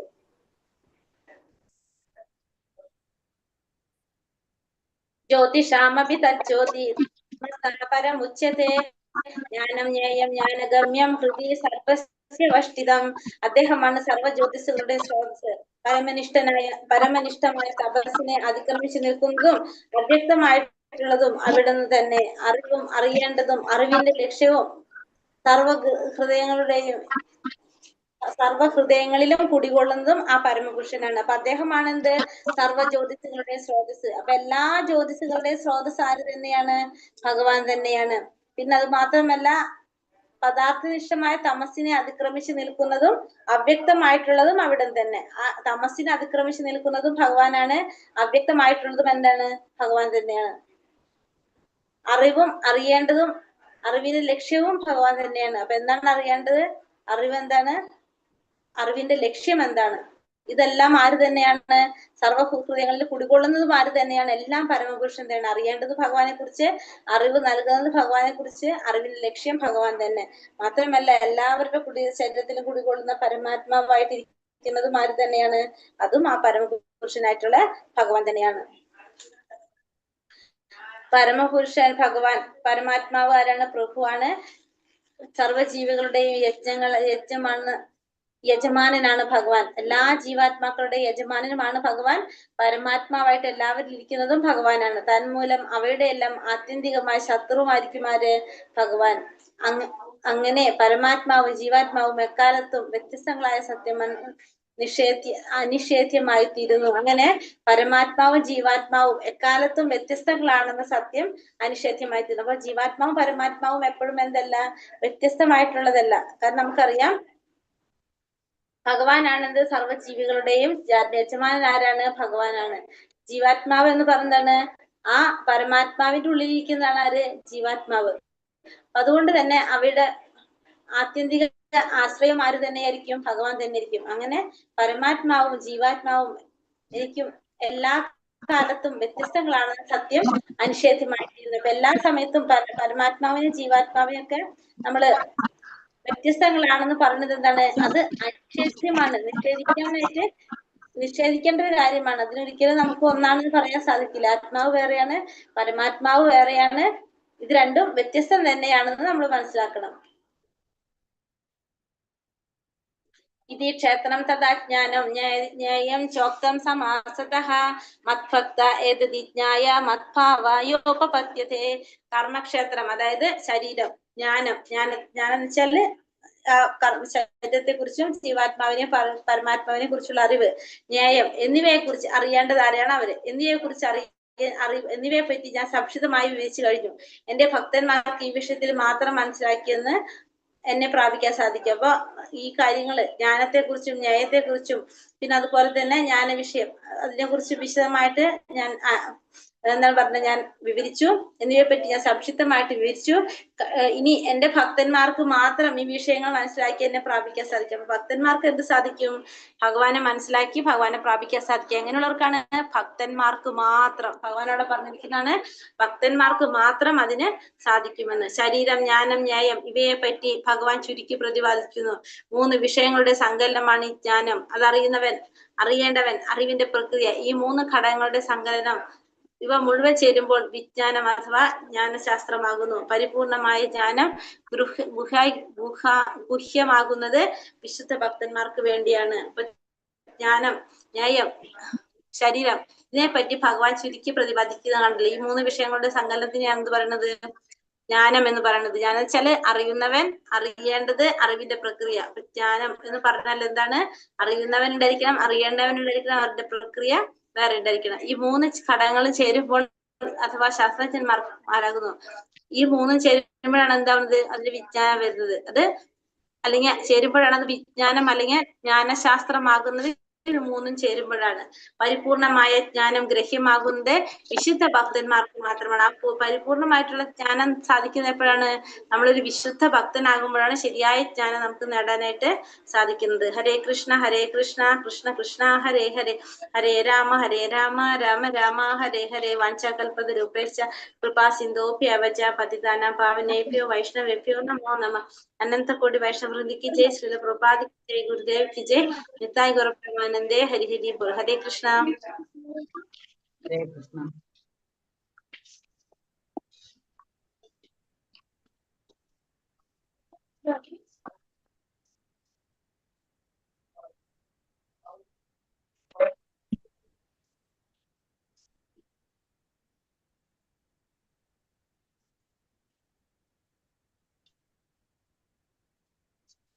ഹരേ കൃഷ്ണ. ഹരേ കൃഷ്ണ. ക്വസ്റ്റ്യൻ ആൻസർ നോക്കാം.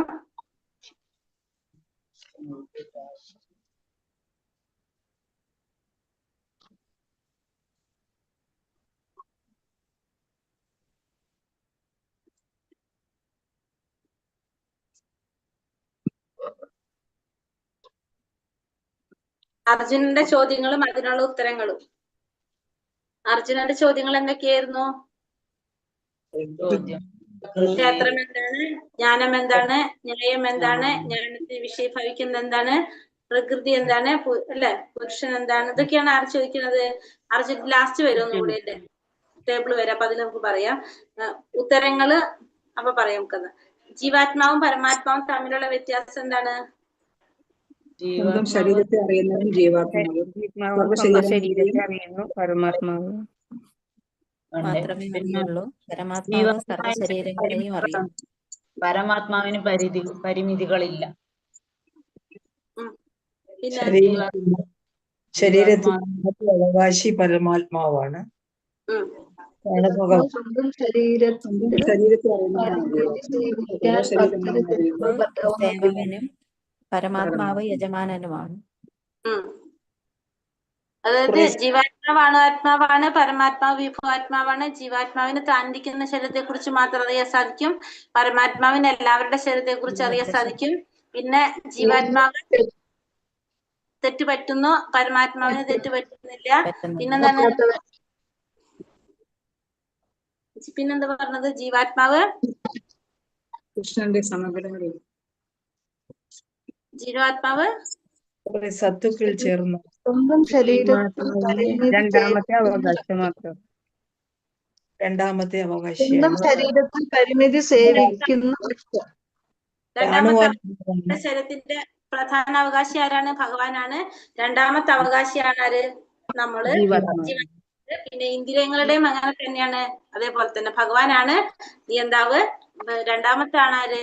ജീവാത്മാക്കള്. അങ്ങനെ കുറെ. ബ്രഹ്മപുച്ഛം എന്ന് പറയുന്നത് ഏതാണ്? അന്നമയം, പ്രാണമയം, ജ്ഞാനമയം, വിജ്ഞാനമയം, ആനന്ദമയം. അന്നമയം, പ്രാണമയം, ജ്ഞാനമയം, ചിന്തകളും വികാരങ്ങളും. അന്നമയം എന്ന് പറഞ്ഞാല് ഭൗതിക ശരീരം, അന്നമയം. പ്രാണമയം എന്ന് പറഞ്ഞ ഊർജത്തെ നിലനിർത്തുന്ന ജീവവായു. ആനന്ദമയം പറഞ്ഞ സന്തോഷാവസ്ഥ. ജ്ഞാനം എന്ന് വെച്ചാല് ഒന്നുകിൽ നമുക്ക് ആ 26 കാര്യങ്ങൾ പറഞ്ഞില്ലേ? ജ്ഞാനം 26 അല്ലല്ലോ, അത്ര വേണ്ടത് 24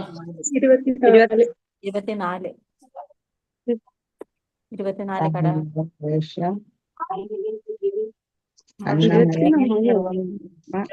ഘടകങ്ങൾ ചേർന്നതാണ് ഘടകങ്ങളല്ലേ? ബ്രഹ്മപുച്ഛം എന്ന് പറയുന്നത് അന്നമയം, പ്രാണമയം, ജ്ഞാനമയം, ആനന്ദമയം അല്ലേ? ഓക്കെ. ഇനി അടുത്തത് ജ്ഞാനം എന്ന് വെച്ചാൽ എന്താണ്? പിന്നെ ശരീരത്തെ പറ്റിയും ക്ഷേത്രജ്ഞനും തമ്മിലുള്ള വ്യത്യാസം കൃത്യമായി മനസ്സിലാക്കുന്നതാണ് ജ്ഞാനം. അതെ, അതായത് ഈ 3 വിഷയങ്ങളുടെ സംഘടന 19ാമത്തെ ശ്ലോകത്തിൽ പറയുന്നുണ്ട്. 3 വിഷയങ്ങളുടെ സങ്കലനം. അതായത് അറിയുന്നവനെ കുറിച്ചും അറിയേണ്ടവനെ കുറിച്ചും അറിയേണ്ട പ്രക്രിയയെ കുറിച്ചും അത് പറയാം.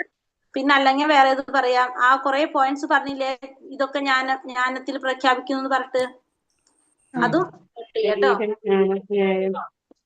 ഗർവമില്ലായ്മ, ഹിംസ. അതന്നെ, അതെ പറയാ. പരിപൂർണ ജ്ഞാനം ഗ്രാഹ്യമാകുന്നത് എപ്പോഴാണ്? വിശുദ്ധ ഭക്തന്മാർക്ക്. ഭഗവത് ഭക്തന്മാർക്ക്. ഭഗവത് ഭക്തന്മാർക്ക്